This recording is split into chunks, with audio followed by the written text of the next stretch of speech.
I manage a visitor center in Juneau, Alaska.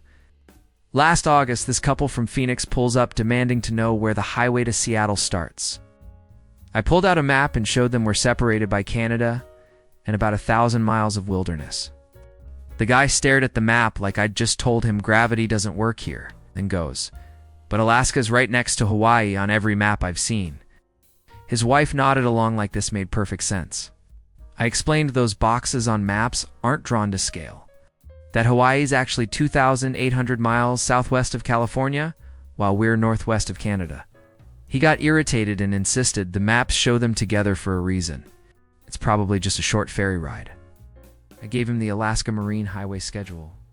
The shortest route involves flying through Seattle anyway. He left muttering something about misleading government maps. My cousin works at a rental car place in Honolulu. Woman from Dallas asked which freeway gets her to Los Angeles, because she wanted to drive there for dinner and come back the same night. When my cousin explained Hawaii's an island chain 2,500 miles from California, the woman pulled out her phone showing a U.S. map where Hawaii sat in a little box next to the mainland. She said that box means it's close by, like a satellite office. My cousin suggested she look at a globe. The woman dismissed this as liberal geography and asked to speak to a manager about the missing bridge everyone knows about. I work at a hotel in Anchorage. Guest from Miami complained that our July weather was too cold and demanded we turn up the outdoor temperature. When I explained Alaska's near the Arctic Circle, he said Miami's pretty far north too and stays warm year-round. I pulled up a map showing Miami's at 25 degrees north latitude, while Anchorage sits at 61 degrees north. He insisted latitude doesn't mean anything anymore with climate change, and that Alaska should be the same temperature as Florida, since they're both in America. He filed a complaint about our refusal to adjust the weather settings. I'm a park ranger at the Grand Canyon in Arizona. Woman from Boston asked where the escalator to the bottom was because her guidebook mentioned easy access trails. I explained the canyon's a mile deep and visitors hike or take mules down. She insisted every major American attraction has elevator service by law and accused us of discrimination. I showed her the trailhead with the warning signs about the 10-mile round trip. She said in Massachusetts, our canyons have proper infrastructure. This is unacceptable for a national park. She reported us to the Better Business Bureau for not having mechanized canyon access. My brother manages a post office in rural Montana. Customer from Long Island wanted to mail a letter to Seattle with regular postage and have it arrive the next day. When he explained that's not how standard mail works across 1,200 miles, she said, but it's domestic mail. That means same-day delivery. He showed her the map with Montana and Washington on opposite sides of several mountain ranges. She responded, on the East Coast, everything's next day. You guys need to modernize. She insisted this was a Montana-specific problem and mailed the letter anyway. Then called daily for a week asking why it hadn't arrived in 6 hours. I run a gas station in southern New Mexico. Driver from Chicago insisted I was price gouging because gas cost 40 cents more per gallon than in Illinois. I explained New Mexico's farther from refineries and has different state taxes. He claimed federal law requires uniform national pricing. You're running a scam. When I showed him articles about regional gas prices varying by state, he said this proved a conspiracy. He posted online that New Mexico was basically Mexico and not following American rules. He tried paying in standard American dollars, which turned out to be Chuck E. Cheese tokens, claiming all his currency should be interchangeable. My sister's a receptionist at a dentist's office in rural Vermont. Patient from Los Angeles called asking why we don't have evening appointments at 10 p.m. when she explained small town. Practices keep different hours. He said the American Dental Association mandates 24-hour availability. I checked. She told him that's not a real regulation and our last appointment's at 5 p.m., he insisted. Vermont must be violating federal healthcare law and threatened to report us. He showed up at 9 p.m. anyway, found the office dark, and left a review saying we were pretending to be American dentists, but clearly operating under Canadian rules. I worked the counter at a diner in rural Alabama. Tourists from Seattle ordered grits, and when they arrived, sent them back 3 times, asking where the sugar and cream were. I explained, grits are savory. usually served with butter and salt. She insisted, "I've seen them in stores next to oatmeal. That means they're sweet breakfast porridge." I brought her butter and cheese. She called the manager claiming I was serving her broken oatmeal and demanded a refund for incomplete food preparation. She posted that Alabama doesn't know how to make proper American breakfast foods and suggested we take lessons from IHOP. My uncle runs a barbecue joint in Austin. Texas customer from Connecticut ordered brisket and complained it wasn't sliced thin like deli meat.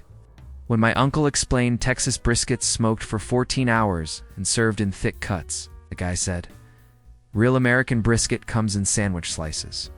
This is clearly beef roast." He pulled up a photo of a deli sandwich and insisted that's the federal standard for brisket. My uncle tried explaining regional barbecue styles exist across America. The customer said, "There's American food, which is standardized.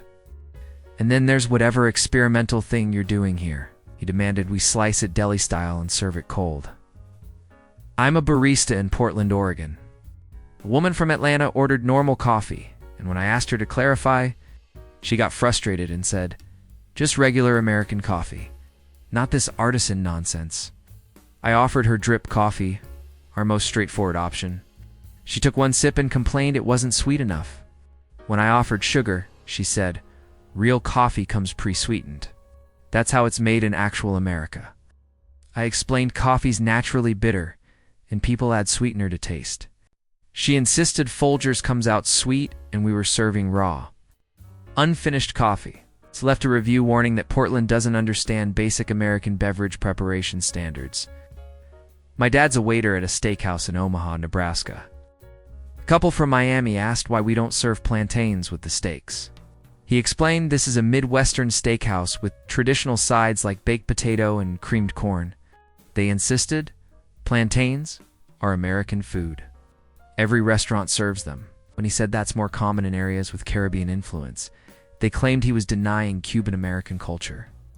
They said Miami's food is standard nationwide and demanded to speak with corporate about our limited American menu. They settled for French fries, but insisted on calling them fake plantains the whole meal. I work at a train station in Philadelphia. Guy from Phoenix asked which track goes to Los Angeles and seemed confused when I said Amtrak takes 3 days for that route. He insisted that's impossible because trains are faster than planes and pulled up a video of Japanese bullet trains. I explained America doesn't have high-speed rail across the country like Japan. He said we invented trains. Obviously, we have the best ones. I showed him the Amtrak schedule with the 70-hour journey time. He accused the government of deliberately slowing trains down and demanded the express route he'd seen in a movie. He left insisting there's a secret high-speed network they're hiding from regular Americans. My nephew's a taxi driver in Charleston, South Carolina.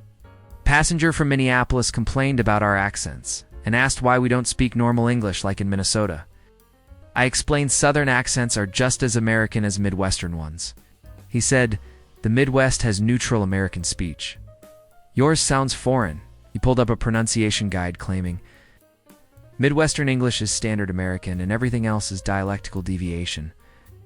When I mentioned linguistic diversity across the U.S., he said, real America sounds like the news anchors. You need accent reduction classes. He tipped in Canadian dollars, apparently thinking South Carolina was basically another country anyway. I manage a highway rest stop in Wyoming. Driver from New Jersey asked where all the buildings were and why Wyoming looked so empty and unfinished. I explained Wyoming's population density is 6 people per square mile. Compared to New Jersey's 1,200, she insisted this meant Wyoming was still under development and asked when they'd finished building the state. I showed her that this is our geography. We value open space. She said, in real America, we have towns every few miles. This is just federal land they haven't allocated yet. She asked if Wyoming was technically a territory and seemed surprised to learn. We've been a state since 1890. I work airport customs in Anchorage. Passenger from Orlando returning from Japan tried going through international arrivals instead of domestic. When redirected to domestic, he insisted, I just flew internationally from Tokyo. Alaska's definitely not domestic. I explained Alaska's been a state since 1959, he said. But it's not connected to America and mostly looks like Canada. How's that domestic?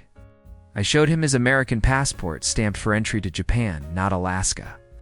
He maintained that Alaska feels international and should require customs. He asked if we use US dollars here or Alaskan currency and seemed disappointed when I said regular dollars. He left muttering about misleading statehood claims. My cousin manages a bookstore in Santa Fe, New Mexico. Customer from Virginia asked where the foreign language section was, then got angry when told our Spanish books are in regular fiction. She insisted Spanish is foreign. Put it in the international section. When my cousin explained New Mexico was part of the Spanish Empire for 200 years and Spanish is widely spoken here, she said, but this is America now. Foreign languages go in their own section. She complained too. Corporate about our confusing organizational system that treats foreign books like American ones. She left a review warning that Santa Fe doesn't follow standard American bookstore practices and suggested we learn from Barnes and Noble about proper cultural separation. Last week, I overheard someone at Denver International arguing that Colorado must be experiencing elevation sickness from being a mile high and insisting the state should come down to normal American sea level for safety. Sometimes the biggest journey isn't across America, but toward understanding we're not one homogeneous place with identical climates, foods, accents, and customs stretching from coast to coast. We're 50 states sprawled across 3.8 million square miles with deserts and rainforests, beaches and tundra, cities and wilderness. Maybe it's time we started acting like we know that. Next time, Americans shocked to learn regional differences exist?